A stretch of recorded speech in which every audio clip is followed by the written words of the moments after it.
Few people knew about the children of Alcatraz, but they existed, living with their parents, who were employees of the prison.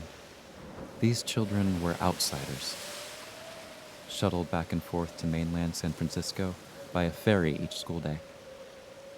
Still, these kids shared a special camaraderie, one that can only be felt while staring over a foggy bay, prying information about Al Capone from their families, and watching new prisoners entering the penitentiary. Let's go. Yeah, okay, I'm ready now. You're going to watch Alvin Creepy Carpus get locked up. No need to dress like it's cocktail hour at Mark Hopkins Hotel. Why do they call him that anyway? Alvin Creepy Carpus? Welcome to Alcatraz. Stare into his eyes. Whoa. Yeah. Part of Ma Barker's gang. He'll be here for a while. What did he do? Kidnapping, murder, a myriad of things. What didn't he do? You got your dad to tell you this? Stepdad. Only thing he's good for.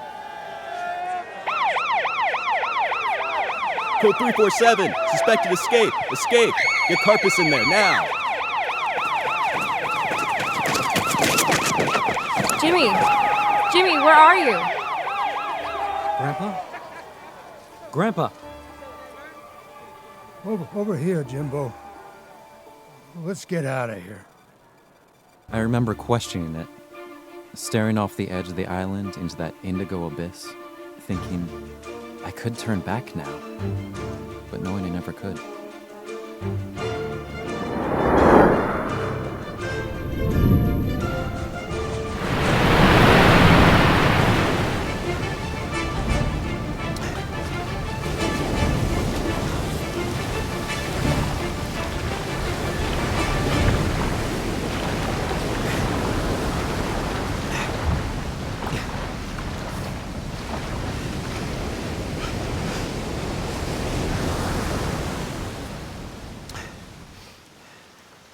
After half an hour of braving the treacherous bay waters, we reached the mainland.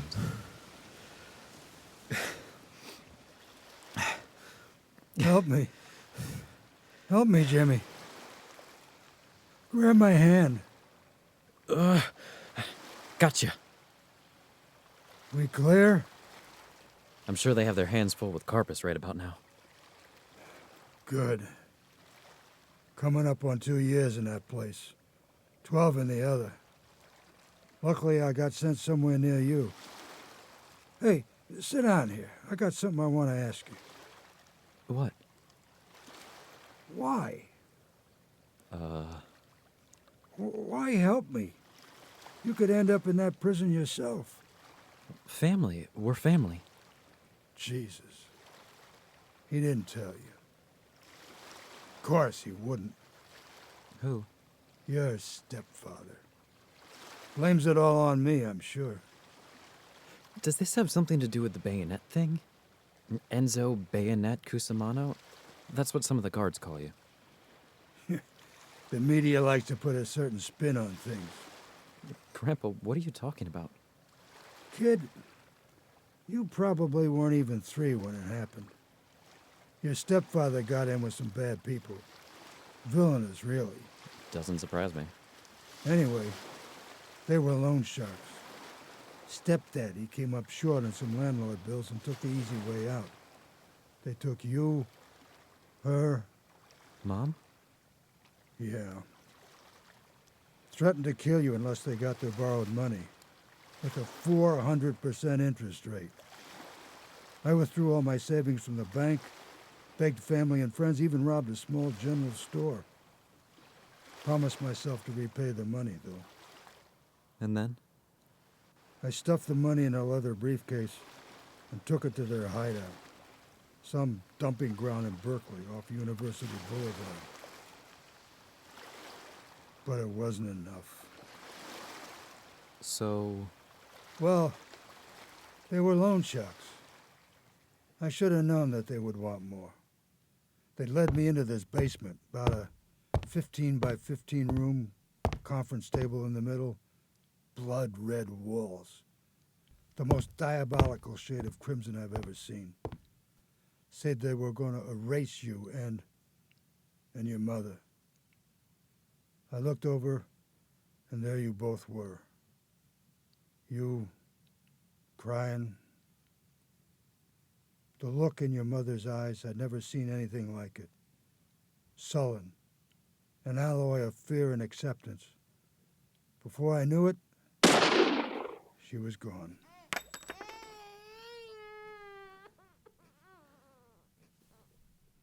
The man looked at you and the adrenaline raced through my veins. I thought, what, where, how? I need to get us out of here. The room was barren, empty. Then I saw it. Sitting above a mantel, a Civil War era rifle with A bayonet.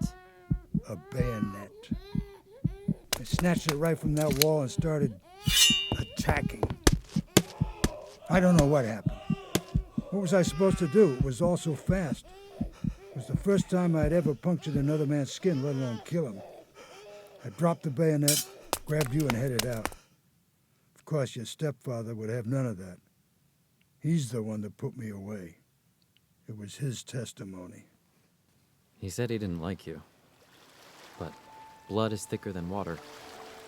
When I heard the news about a high-profile inmate like Carpus, I figured there'd be room for an escape. I knew it was my chance. He's one thing I won't miss about that place, my stepfather. What will you miss? That girl I seen you with? You can't go back, Jimmy. Not now. We're innocent, but they don't see it that way. We shouldn't even be here. Get up. Get up. We just got here. Where are we going? As we ran up from our spot on the bay, I took a moment to look back at my somewhat unorthodox home. As the sun rose and the fog began to lift, I saw the finishing touches put on the Golden Gate Bridge, sunlight dancing off the water, and ships pass through the bay. Their lives would be the same, and mine never would be. Come on, Jimbo. We gotta go. We spent the next few hours together, then each hopped a train in opposite directions. The only way for us to live normal lives was for us to be apart. I'm not sure where he ended up, but I got off in Coloma, California, middle of the Sierra Nevadas. I've only seen Alcatraz a couple of times since then, and wondered about Claire for many hours, and will always remember those precious moments I shared with my grandpa.